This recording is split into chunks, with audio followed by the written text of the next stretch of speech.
ഇവിടെ നമ്മൾ ചെയ്തെടുത്തിട്ടുള്ളത് double string മോഡലിൽ വരുന്ന മെറ്റൽ സ്റ്റെയർ കേസിന്റെ സ്ട്രക്ചറാണ്. അപ്പോൾ ഈ ഡബിൾ സ്ട്രിങ് ആയിട്ട് നമ്മൾ സ്റ്റെയർ കേസ് ചെയ്യുന്ന സമയത്ത് മെയിനായിട്ട് ശ്രദ്ധിക്കേണ്ട കാര്യങ്ങൾ പറയാം. പ്രത്യേകിച്ച് ഇവിടുത്തെ ഈ ഒരു സ്പേസ് നമുക്ക് ആദ്യം നോക്കാം. ഈ ഒരു സ്പേസിൽ മാത്രമാണ് നമ്മൾ ഇത്രയും ഈ ഒരു സ്റ്റെപ്പുകളും കാര്യങ്ങളെല്ലാം ഉൾക്കൊള്ളിച്ചിട്ടുള്ളത്. അതെങ്ങനെയാണെന്ന് പറയാം. ഇവിടെ ഒരു ബെഡ്റൂം വരുന്നുണ്ട്. ബെഡ്റൂമിന്റെ ലെവലിൽ നിന്ന് ഒരു 12 സെന്റിമീറ്ററോളം ഫിനിഷിങ്ങിൽ വുഡും കൂടി വന്നു കഴിഞ്ഞാൽ അത്രയും ഗ്യാപ്പ് വിട്ടിട്ടാണ് നമ്മൾ സ്റ്റാർട്ട് ചെയ്തിട്ടുള്ളത്. നമുക്ക് ആകെ കിട്ടുന്ന ഈ ഏരിയ എന്ന് പറയുന്നത് ഇത്രയും ഭാഗമാണ്.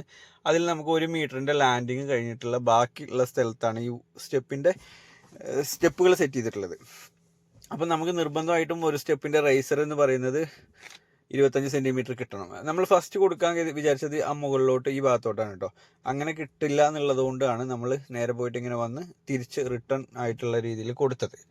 ഇത്തരത്തിൽ കൊടുത്തു കഴിഞ്ഞാൽ മാത്രമേ ഇവിടെ നമുക്ക് ത്രെഡും റൈസറും കറക്റ്റായിട്ട് നമ്മൾ വിചാരിച്ച ഹൈറ്റിലും വിഡ്ത്തിലൊക്കെ കിട്ടുള്ളൂ. നമുക്ക് ഈസി ആയിട്ട് കയറി പോകാൻ പറ്റുന്ന രീതിയിൽ കിട്ടുള്ളൂ. ഇവിടെ നമ്മൾ സ്ട്രക്ചറിന് വേണ്ടി ഉപയോഗിച്ചിരിക്കുന്ന പൈപ്പ് നോക്കാം. 4x2 ഇഞ്ചാണ് ഇതിൻ്റെ സൈസ്. 4x2 റെക്റ്റാങ്കിൾ ട്യൂബാണ്, സ്ക്വയർ ട്യൂബ് അല്ല. നമ്മൾ ഡബിൾ സ്ട്രിങ്ങിന് എപ്പോഴും റെക്റ്റാങ്കിളാണ് കൂടുതലായിട്ട് ഉപയോഗിക്കാറുള്ളത്. അപ്പോൾ ടാറ്റ ട്യൂബാണ്, നമ്മൾ MS ആണ് ഉപയോഗിച്ചിട്ടുള്ളത്. അതുപോലെ തന്നെ പ്ലേറ്റിൻ്റെ കാര്യം എന്ന് പറഞ്ഞാൽ വാളിൽ സപ്പോർട്ട് പ്ലേറ്റ് അടിച്ച് നമ്മൾ അതിൽ ആങ്കർ ബോൾട്ട് ചെയ്ത് കൊടുത്തിരിക്കുന്നത് ഏകദേശം 6 പ്ലേറ്റ് നമുക്ക് കിട്ടിയിട്ടുണ്ട്. ഈ ഭാഗത്ത് വാള് വരുന്നില്ല, ചുമര് വരുന്നില്ല എങ്കിലും ഇവിടെ നമുക്ക് ബാക്ക് സൈഡിലോട്ട് 2 സപ്പോർട്ട് കിട്ടിയിട്ടുണ്ട്.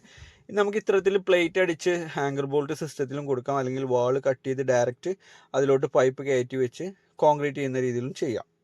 2 മെത്തേഡും സ്ട്രെങ്ത് വൈസ് ഓക്കെയാണ്. അതുപോലെ തന്നെ നമ്മൾ ഇമ്പോർട്ടൻ്റ് ആയിട്ട് നോക്കേണ്ട കാര്യമാണ് ഇതിൻ്റെ തിക്നെസ്. സ്റ്റെപ്പിൻ്റെ തിക്നെസ് എന്ന് പറയുന്നത് ഇവിടെ നമ്മൾ കൊടുത്തിരിക്കുന്നത് CNC ലേസർ കട്ടിങ് മെഷീനിൽ നമ്മൾ കട്ട് ചെയ്തെടുത്ത ഒരു പ്ലേറ്റാണ് നമ്മൾ സാധാരണയായിട്ട് എല്ലാ സൈഡിലും ഉപയോഗിക്കാറുള്ളത്. എത്തരത്തിൽ ലേസർ കട്ടിങ്ങിൽ കട്ട് ചെയ്യുന്ന സമയത്താണ് ഇത് കണ്ടില്ല ഈ ഫിനിഷിങ്, ഇത്രയും ഫിനിഷിങ് കിട്ടുള്ളൂ. ലോക്കലി നമ്മൾ കട്ട് ചെയ്യുന്ന സമയത്ത് ഒരിക്കലും ഇതിൽ മാനുവലി കട്ടിങ്ങിൽ കിട്ടില്ല, ഇത്രയും ഫിനിഷിങ് കിട്ടില്ല. അപ്പോൾ ഇവിടെ 10mm ആണ് ഉപയോഗിച്ചിട്ടുള്ളത്. 8mm ആണെങ്കിലും ഓക്കെയാണ്. ഡബിൾ സ്ട്രിങ് വരുന്ന സമയത്ത് 8mm ആണെങ്കിലും ഓക്കെയാണ്. ഇവിടെ നമ്മൾ 10 ആണ് യൂസ് ചെയ്തിട്ടുള്ളത്. അതുപോലെ തന്നെ പ്രത്യേകം എടുത്ത് പറയാനുള്ളത് പ്ലേറ്റിനടിച്ച ഹോൾസിൻ്റെ കാര്യമാണ്. ഹോൾസിൻ്റെ കാര്യം പറയുമ്പോൾ നമ്മളിവിടെ ഹോൾസ് മാത്രമല്ല, നിങ്ങൾക്ക് കാണാം സ്ക്രൂ കയറി നിന്ന് കഴിഞ്ഞാൽ ഇത്തരത്തിൽ ലെവൽ കണ്ടില്ലേ, ഈ ലെവലിൽ കയറി നിന്നാൽ സ്ക്രൂ അതിനകത്ത് കയറി നിൽക്കണം. 6-8 ഹോൾസ് ടോട്ടൽ ഇവിടെ കൊടുത്തിട്ടുണ്ട്. അപ്പോൾ വിത്ത് കൗണ്ടറിങ് ആണ്, ഹോൾസും വിത്ത് കൗണ്ടറിങ്. ഇത് കൊടുക്കാത്ത പക്ഷം വുഡ് ഇടുന്ന സമയത്താണ് അതിൻ്റെ ബുദ്ധിമുട്ട് വരിക. അപ്പോൾ നമുക്ക് ഇവിടുന്ന് കയറി നോക്കാം, ഇതിൻ്റെ ജെർക്കിങ് കാര്യങ്ങൾ എന്തെങ്കിലും ഉണ്ടോ നോക്കാം.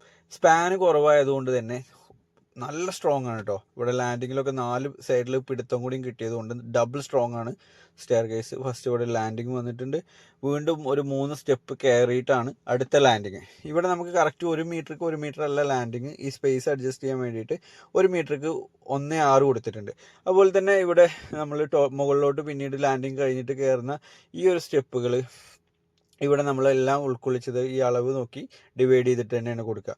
അതുപോലെ തന്നെ നമ്മൾ ഇതിൻ്റെ ടോപ്പ് ചെന്ന് ഹാങ് ചെയ്യുന്ന ഭാഗത്ത് ഒരു ഡബിൾ പ്ലേറ്റും തന്നെ കൊടുത്തിട്ടുണ്ട്. താഴെയും കൊടുത്തിട്ടുണ്ട്, മുകളിലും കൊടുത്തിട്ടുണ്ട്. അത് സൈഡിൽ ഇവിടെയൊക്കെ പ്ലാസ്റ്ററിങ്ങിൽ പോകും കേട്ടോ. എല്ലാ പ്ലേറ്റുകളും തേപ്പ് റീപ്ലാസ്റ്റർ ചെയ്യുന്ന സമയത്ത് അതിൽ പോകും. ഇത് കണ്ടില്ലേ, നമ്മളിതിന് കൊടുക്കുന്ന ആങ്കർ ബോൾട്ട്സ് ആണെങ്കിലും പ്ലേറ്റ് ആണെങ്കിലും പ്ലാസ്റ്ററിങ് കഴിഞ്ഞ് കഴിഞ്ഞാൽ അത് പക്ക ഫിനിഷിങ്ങിലായിരിക്കണം നിൽക്കേണ്ടത്, അല്ലെങ്കിൽ അതൊരു വൃത്തികേടായിട്ട് വരും.